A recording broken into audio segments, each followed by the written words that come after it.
नमस्कार साथियों, स्वागत है मेरे आपको इस क्लास में। आशा करते हैं आप एकदम मस्त होंगे, स्वस्थ होंगे और अपनी पढ़ाई को सुचारू रूप से कर रहे होंगे। आज आगे का हम लोग चैप्टर पढ़ाने जा रहे थे, कल हम लोगों ने पढ़ा दिया था। उसके बाद आगे पढ़ाएंगे, क्या पढ़ाएंगे हम लोग। कल हम लोगों ने श्वास को पढ़ा दिया था पूरा। उसके बाद आज से पढ़ाएंगे हम श्वास और श्वसन में अंतर। श्वास और श्वसन में अंतर के बारे में पढ़ाएंगे। हेडिंग डालिएगा श्वास, इसमें डालिएगा श्वासोच्छ्वास,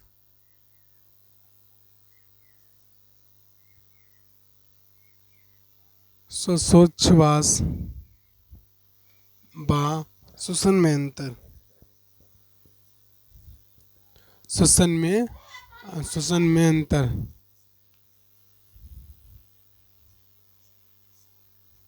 श्वासोच्छ्वास और श्वसन में अंतर।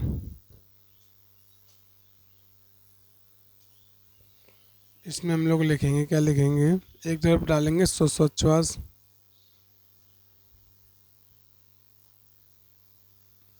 श्वासोच्छ्वास, दूसरी तरफ डालेंगे श्वसन।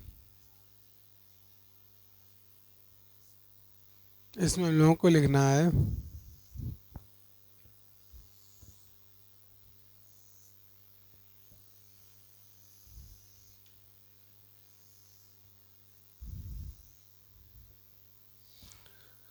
इसमें क्या लिखेंगे, देखिए हम बताएं आपको। इसमें लिखेंगे यह क्रिया कोशिकाओं के बाहर होती है। यह क्रिया कोशिकाओं के बाहर होती है।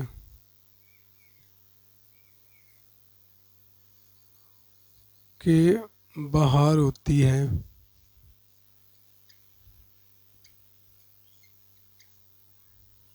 यह क्रिया कोशिकाओं के बाहर होती है। और इसमें लिखेंगे पहला पॉइंट में, यह क्रिया कोशिकाओं के भीतर होती है। कोशिकाओं के भीतर होती है।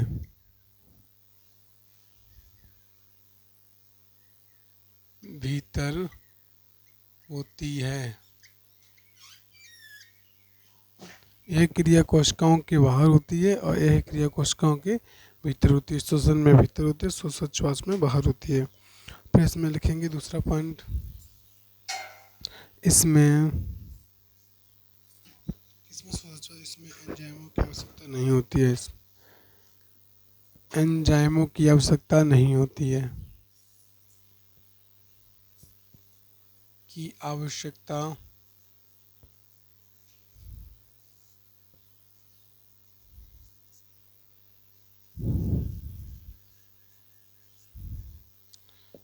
श्वास में एंजाइमों की आवश्यकता नहीं होती है। श्वसन में लिखेंगे, इसमें एंजाइमों की आवश्यकता होती है।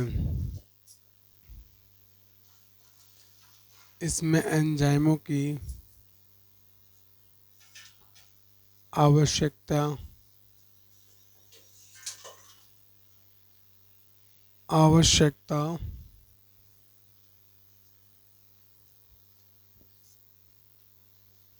होती है।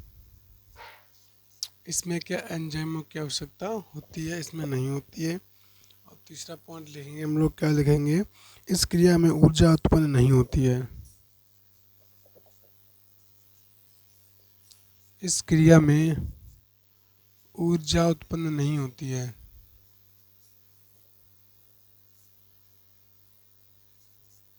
नहीं होती है। इस क्रिया में ऊर्जा उत्पन्न नहीं होती है। और इसमें लिखेंगे श्वसन में, इस क्रिया में ऊर्जा उत्पन्न होती है।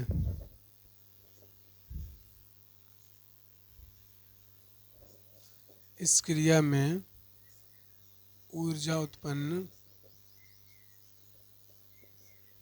होती है। राइट, इस क्रिया में ऊर्जा उत्पन्न होती है। चौथा पॉइंट लिखेंगे हम लोग, यह केवल भौतिक क्रिया है। यह केवल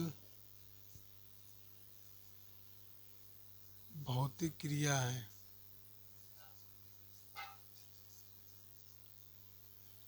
इसमें लिखेंगे यह केवल जैव रासायनिक क्रिया है। यह जैव रासायनिक यह जैव रासायनिक क्रिया है।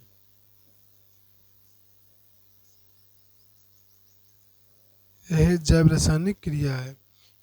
क्या है? श्वासोच्छ्वास और श्वसन में अंतर में लिखेंगे। यह क्रिया कोशिकाओं के बाहर होती है। श्वासोच्छ्वास में कोशिकाओं के बाहर होती है, श्वसन में कोशिकाओं के भीतर होती है। एंजाइमों की आवश्यकता नहीं होती है श्वासोच्छ्वास में, और श्वसन में एंजाइमों की आवश्यकता होती है। और श्वासोच्छ्वास में इस क्रिया में ऊर्जा उत्पन्न नहीं होती है, श्वसन में इस क्रिया में ऊर्जा उत्पन्न होती है।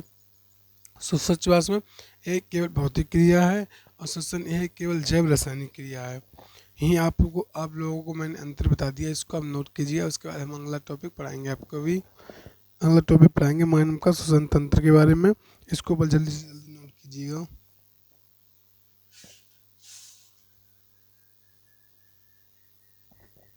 आशा करते हैं कि आप लोगों ने इसको नोट कर लिया होगा।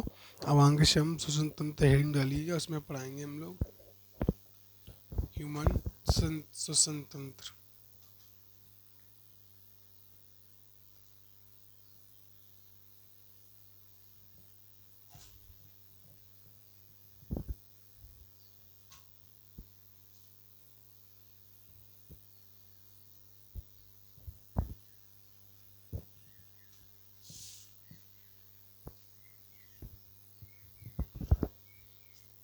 इसमें हेडिंग डाली मानव का श्वसन तंत्र।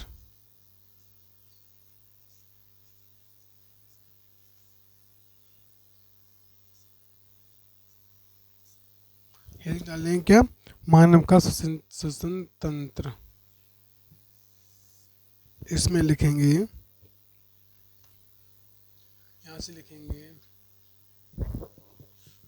जैव क्रियाओं को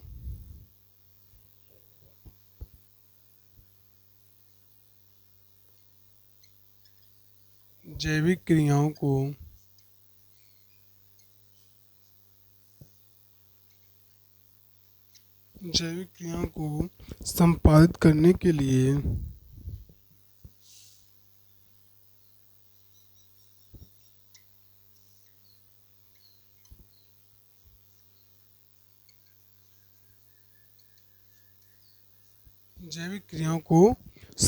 करने के लिए ऊर्जा की आवश्यकता होती है।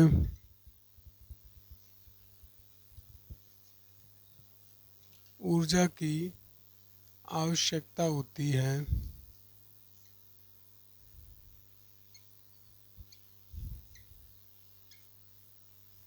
जैविक क्रियाओं को संपादित करने के लिए ऊर्जा की आवश्यकता होती है। ऊर्जा भोज्य पदार्थों में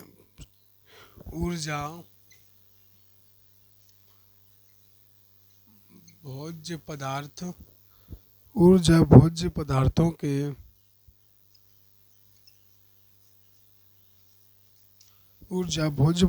के ऑक्सीकरण द्वारा प्राप्त होती है।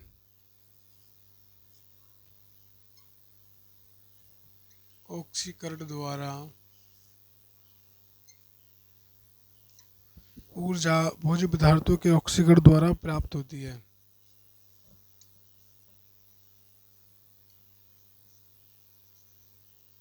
राइट, प्राप्त होती है श्वसन के दौरान। श्वसन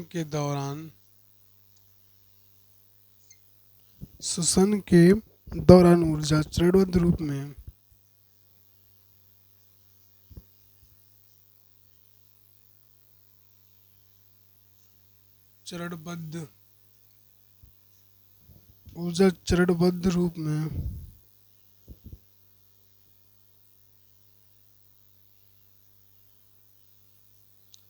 चरणबद्ध रूप में मुक्त होती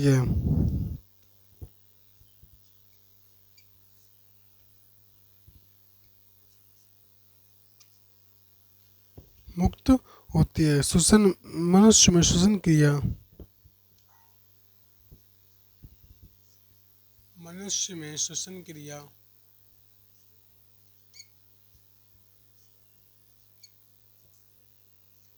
मनुष्य में जो श्वसन क्रिया होती है, मनुष्य में श्वसन क्रिया निम्न चरण पाए जाते हैं। मनुष्य की श्वसन क्रिया में निम्न चरण पाए जाते हैं।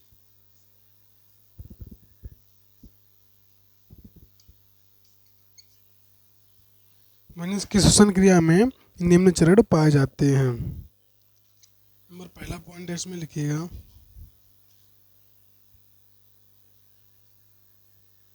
इसमें लिखेंगे ऑक्सीजन व कार्बन डाइऑक्साइड। ऑक्सीजन व कार्बन डाइऑक्साइड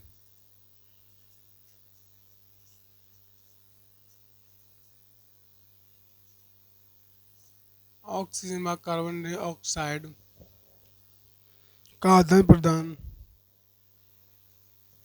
का आदान प्रदान ऑक्सीजन व कार्बन डाइऑक्साइड का आदान प्रदान। नंबर सेकंड है इसमें ऑक्सीजन व कार्बन डाइऑक्साइड का परिवहन।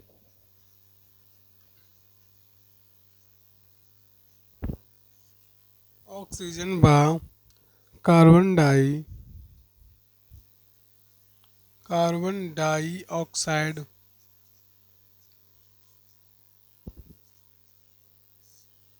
कार्बन डाइऑक्साइड का परिवहन।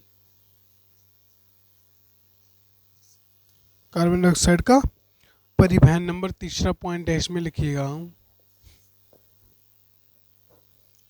भोज्य पदार्थों का ऑक्सीकरण। भोज्य पदार्थों का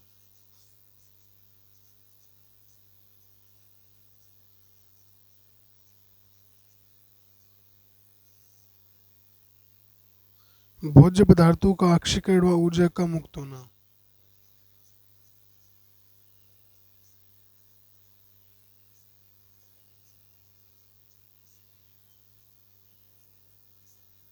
भोज्य पदार्थों का ऑक्सीकरण व ऊर्जा का मुक्त होना।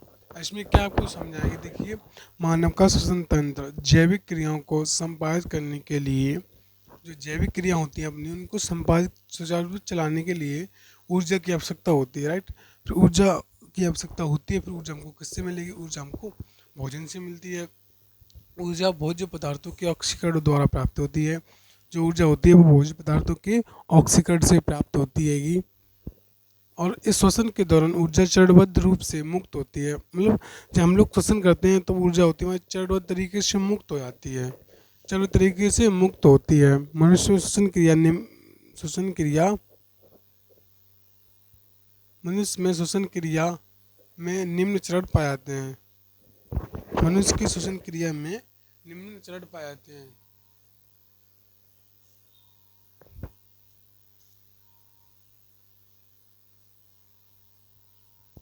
निम्न चरण पाए जाते हैं। नंबर पहला पॉइंट इसमें कौन सा चरण? नंबर पहला पॉइंट ऑक्सीजन व कार्बन डाइऑक्साइड का आदान प्रदान। ऑक्सीजन व कार्बन डाइऑक्साइड का आदान प्रदान, आगमन जागमन होता है। और उसका सेकंड पॉइंट है इसमें ऑक्सीजन व कार्बन डाइऑक्साइड ऑक्सीजन व कार्बन डाइऑक्साइड का परिवहन। इसमें मतलब परिवहन होता है, ऑक्सीजन और कार्बन डाइऑक्साइड का परिवहन होता है। और उसके बाद है तीसरा पॉइंट भोज्य पदार्थों का ऑक्सीकरण व ऊर्जा का मुक्त होना। भोज्य पदार्थों का ऑक्सीकरण होता है और ऊर्जा मुक्त हो जाती है।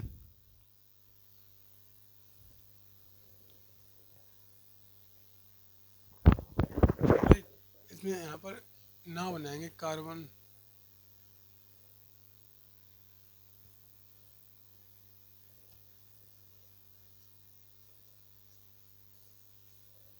राइट। इसको आप लोग नोट कीजिए। उसके बाद हम लोग वो पढ़ाएंगे, क्या नाम, डिफरेंट बिटवीन श्वसन और दहन। श्वसन और दहन में अंतर।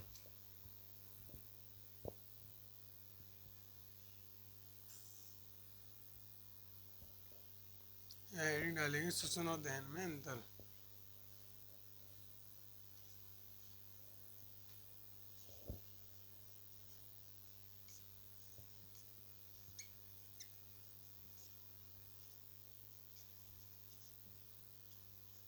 श्वसन और दहन में अंतर। एक तरफ डालेंगे श्वसन, एक तरफ श्वसन डालेंगे, दूसरी तरफ डालेंगे दहन।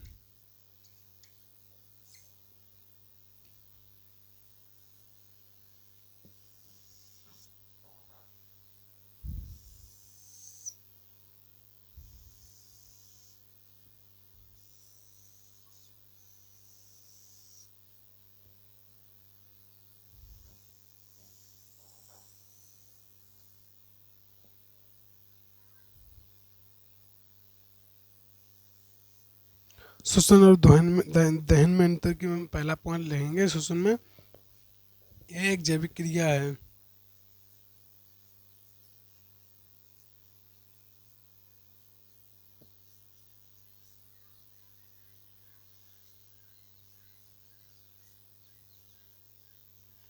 यह एक जैविक क्रिया है जो केवल सजीव कोशिकाओं में होती है।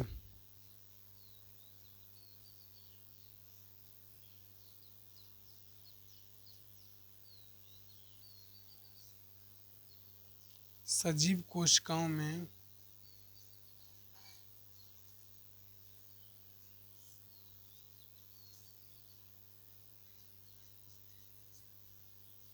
जो केवल सजीव कोशिकाओं में होती है। इसमें लिखेंगे यह जैविक क्रिया नहीं है।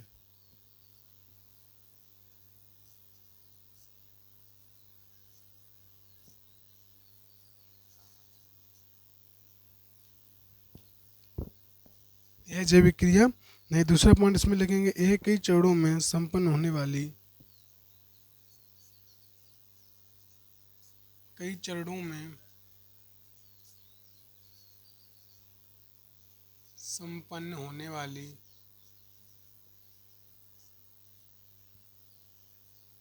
यह कई चरणों में संपन्न होने वाली एंजाइमों द्वारा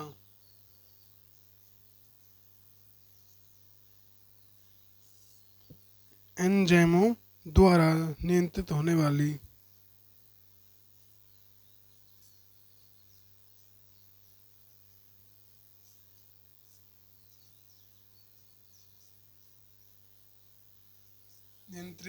वाली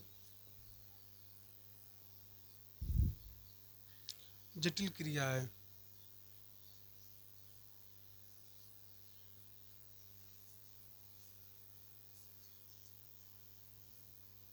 इसमें दूसरा पॉइंट में लिखेंगे सुदहन में यह एक रासायनिक क्रिया है।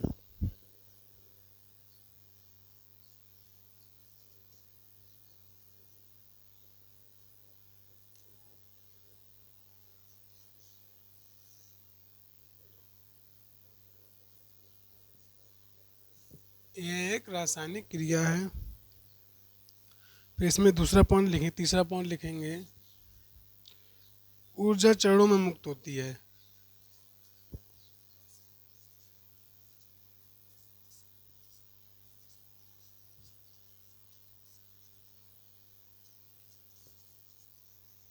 इसमें ऊर्जा चरणों में मुक्त होती है। इसमें लिखेंगे ऊर्जा एक साथ मुक्त होती है।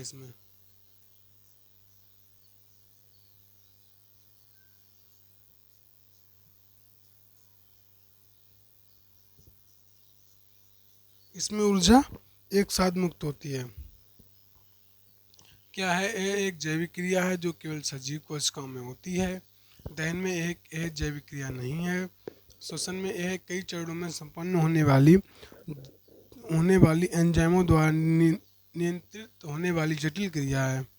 यह एक रासायनिक क्रिया है। इसमें तीसरा पॉइंट लिखेंगे ऊर्जा चरणों में मुक्त होती है। इसमें लिखेंगे ऊर्जा एक साथ मुक्त होती है। राइट। इसमें तो चौथा पॉइंट लिखिएगा ऊर्जा का अधिकांश भाग ऊर्जा का अधिकांश भाग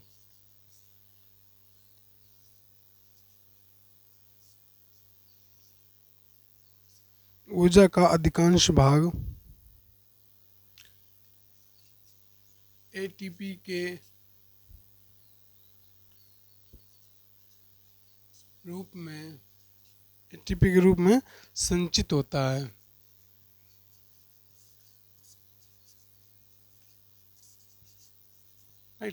इसमें लिखेंगे चौथा पॉइंट में, ऊर्जा का अधिकांश भाग, ऊर्जा का अधिकांश भाग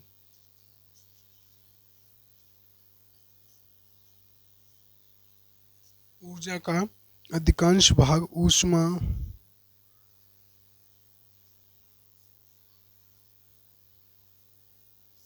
ऊष्मा प्रकाश के रूप में मुक्त होता है।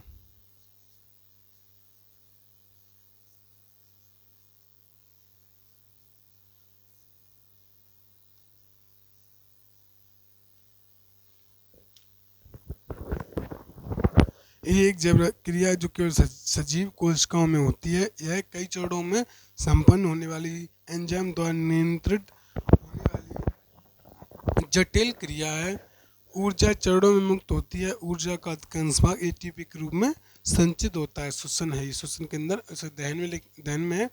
यह जैविक क्रिया नहीं है, यह एक रासायनिक क्रिया है। ऊर्जा एक साथ मुक्त होती है। ऊर्जा का अधिकांश भाग ऊष्मा प्रकाश के रूप में मुक्त होता है। राइट, अब इसको नोट कीजिएगा, आप लोग इसको मुक्त कीजिएगा, जल्दी नोट कीजिए। उसके बाद हम एक डायग्राम बनाएंगे मानव का श्वसन तंत्र के बारे में।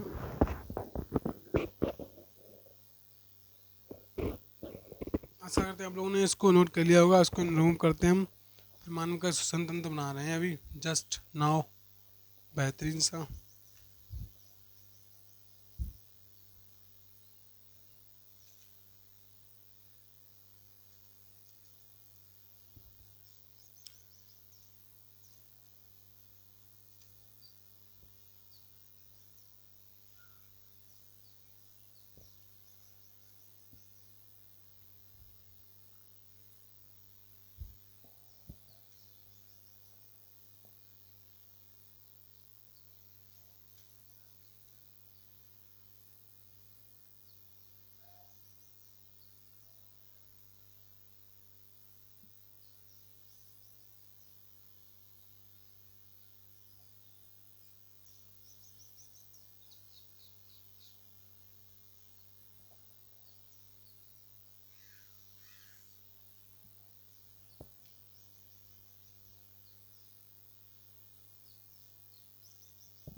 बन गया ये हमारा श्वसन तंत्र।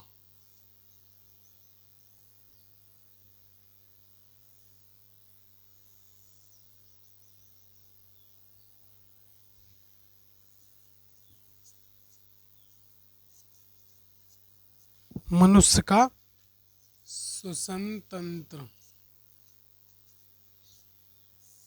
मनुष्य का श्वसन तंत्र है ये। इसमें नाम लिखेंगे नासा द्वार, इसमें ये नासा द्वार है, नासा द्वार, फिर नाक,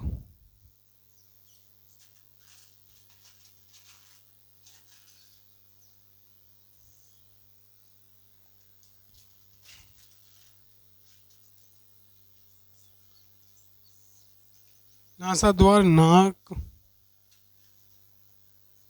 और मुंह, फिर गला,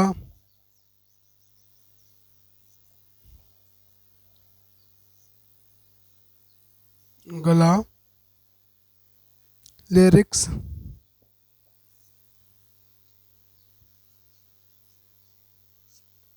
गला, लेरिक्स, श्वास नली,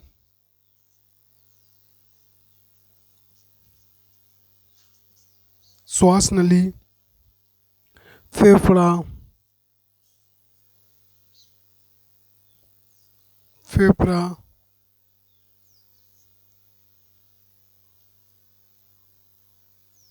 डायाफ्राम, डायाफ्राम,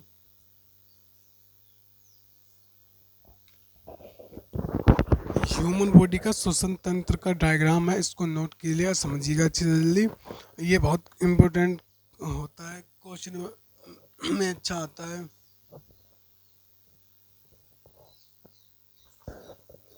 नासा द्वारी, नासा द्वारी ये नाक है, ये मुंह है, यहाँ पे गला है, गला का लेरिक्स है यहाँ पर, और ये श्वास नली है, ये फेफड़ा, ये डायफ्राम है। इसको नोट कीजिएगा जल्दी से जल्दी, डायग्राम को बना लीजिएगा।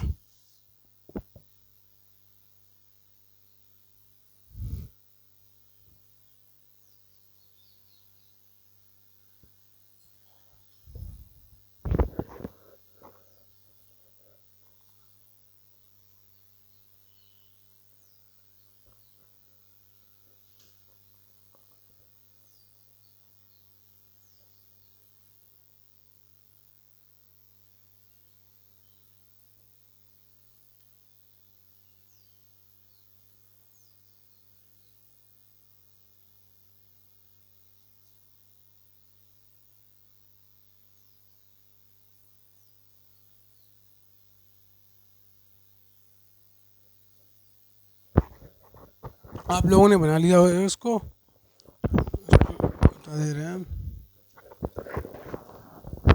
कल हम लोग पढ़ेंगे मानव का परिवहन, मानव में परिवहन, राइट। आशा करता आपको मेरी क्लास अच्छी लगी होगी, तो मेरी क्लास को देखिएगा और लाइक कीजिएगा और कमेंट भी कीजिएगा, और आगे हम और बेहतर कर सकें, और मेरी क्लास को अच्छे से समझिएगा। जय हिंद।